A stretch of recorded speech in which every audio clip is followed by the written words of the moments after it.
So after my last retro gaming video, a company called PloyLab reached out to me asking if I wanted to review this particular unit. Now the CPU on this unit is an S812 quad-core CPU, but it also has an 8-core GPU, so I'm really hoping some of the demanding games from PSP to Dreamcast should really perform well on this unit. On top of that, it also has built-in Wi-Fi, and what that means is you can actually use this to connect to a built-in app store and then download up to 20,000 games directly on your units. So lots of cool features on this unit. Let me just give you a quick tour. So on the front here we can see we have the 2 joysticks for 2-player, but it also has 2 USB ports if you want to add in your own controllers to do that 4-player multiplayer gaming. We've got 6 buttons for player 1. We have a play and pause button, which actually bundles up as a menu button, and we have a similar configuration on that side. On the back of the unit, here we have the power button. Next to that, you've got the power input, HDMI out. This also supports VGA out, so if you want to use a more of a traditional older school monitor, you can use that with VGA. This is the audio output. You have the volume rocker, and next to that you have the config button. So this is the key button when you want to configure the settings, configure the Wi-Fi, access the game store. All of that stuff is done by pressing the config button, and next to that we do have those 2 USB 2 ports. In the box you get this instruction manual, and we can see that the box comes with the HDMI lead, a USB type A cable, some spare buttons, and we get the power brick. Okay, let's now power that on. And here we are on the home screen of the Pandora'S box 18S Pro. Now we can see in the all section, this has the list of all of the games, and we have a total of 400 pages. And if I just go to the bottom of that list, we can see in total this comes with 4,000 games. Now the great thing about this Pandora'S box is you don't have to go through a massive list of 4,000 games. Each of the games are broken down into different categories. So if I go over to the right, here we can see all of the PSP games. If I press right again, these are the PlayStation games. Then we've got N64, Famicom, Super Famicom, Game Boy Advance, Game Boy Color, Mega Drive. It's funny, the Mega Drive's got the Xbox logo, but okay, so Mega Drive, PC Engine, Dreamcast, Final Burn Alpha, and of course MAME. So lots of great content in here, guys. And if I go over to the recent, this will basically show you which games you've recently played. So if you are playing certain games again and again, this is a great way to get back to your regularly played games. And we also have a search feature. So for example, I can go in here. Let me just search for, let's just do the good old Street Fighter. And we can see as I'm typing those letters in, it's basically going through all of the different systems and give me the results matching those letters. So let's just do one more. Okay, that's Street. And here we can see all of the titles there. So press that special button that I previously mentioned. So let me just press that now. Now in here we can do all sorts of things, starting with changing the key settings. So if you do want to remap any of these buttons, depending on the game or depending on the system, you can do that. Now one key thing that you may want to look at is the image optimization. So by default this is set to disabled, which means it's not going to make any changes to the video output or to the picture settings. But if I change that, we can see we can use HD, and what that means is this system will now basically smooth out those graphics, so you won't really see any of those pixels. So it will look a lot sharper than what you'd normally see in the arcades. Now some of you may prefer that, or some of you may prefer the traditional arcade look. And the great thing about this one is we also have another feature, which is Scanline. So as we know, in the arcades they had those big, CRT TVs which had those scan lines. So if you want the real authentic look, you can also leave it as Scanline. So let me leave that as is. Let's go down.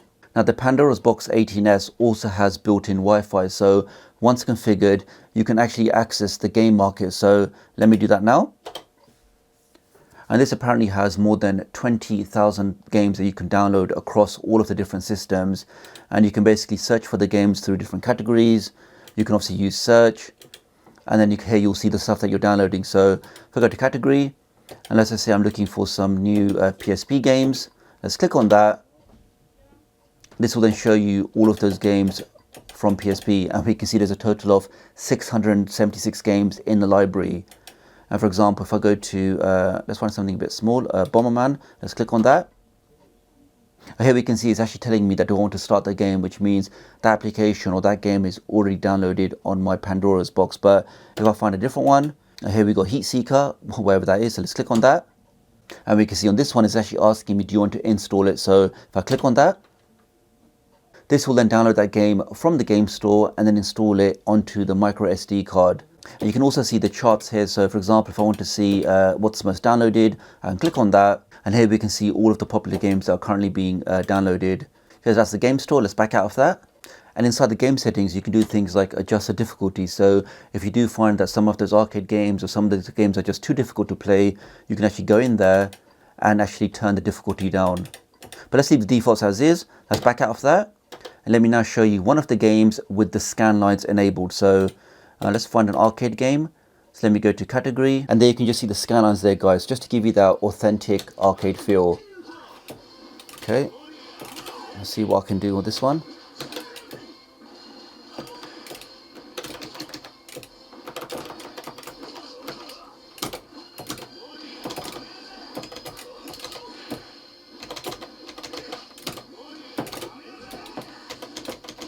Take that.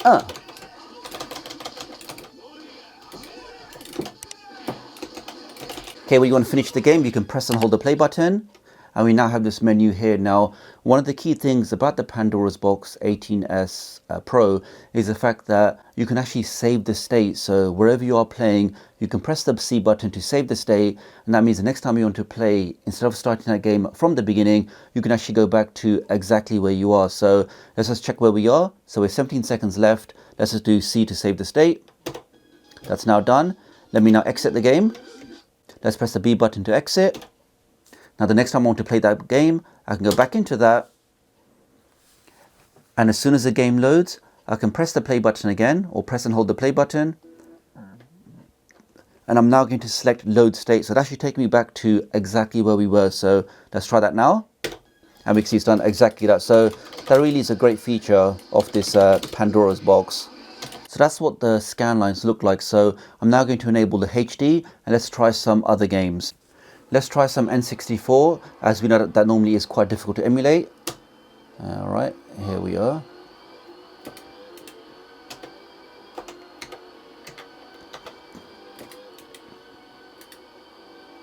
Looking smooth so far.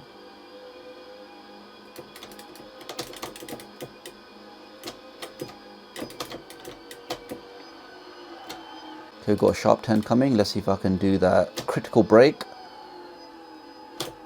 Not really. All right, but that's working fine. Let's just try one more, because we know N64 is normally quite hard to emulate. So let's press the play button.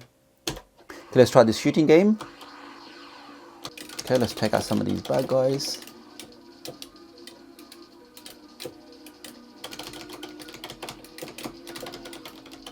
How do I get the power up? I love that. Okay. Yeah, definitely, guys. This is running very nicely. I'm not sure how to get those power-ups, but the game itself is playing very smoothly.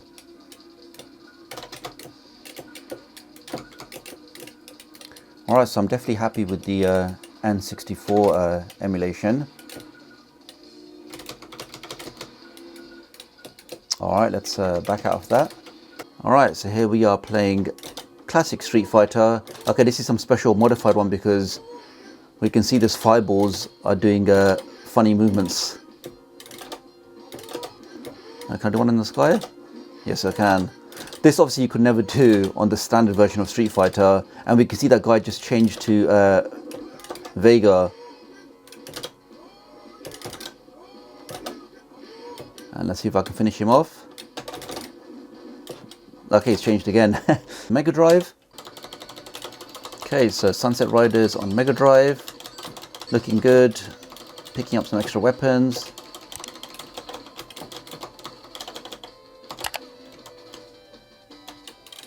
Okay, this is FBA playing some R-Type.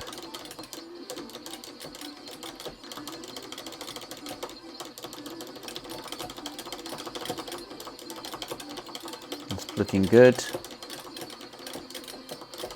I mean, I wouldn't really expect a system like this to have any problems emulating these Certainly these older generation devices or consoles. Let's take out that big dude. Take that. Okay, let's try some arcade. One of my favorite games, we have Metal Slug. I think it's Metal Slug X. Classic game. Now let's get a power up. All right.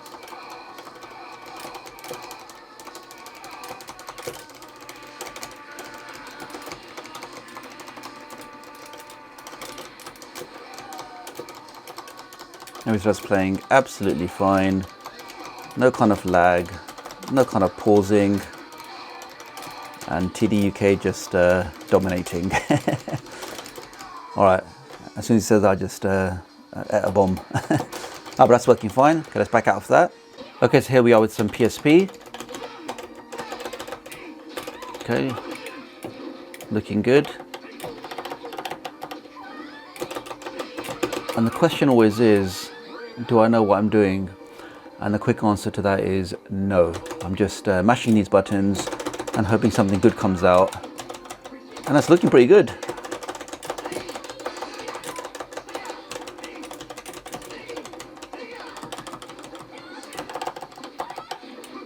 Take that.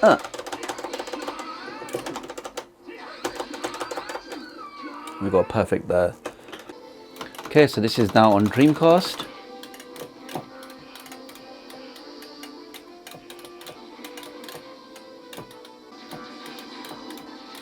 Okay, Dreamcast looking good, very smooth, no choppiness in the audio.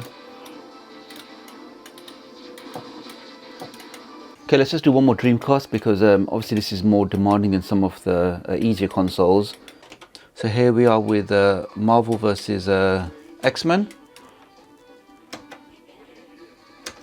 All right, take that.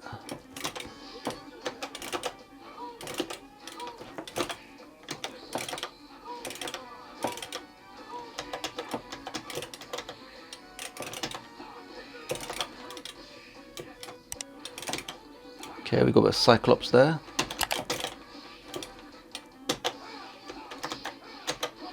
But yeah, we can see, guys, these Dreamcast games are playing on this Pandora's box 18S Pro with no issues whatsoever.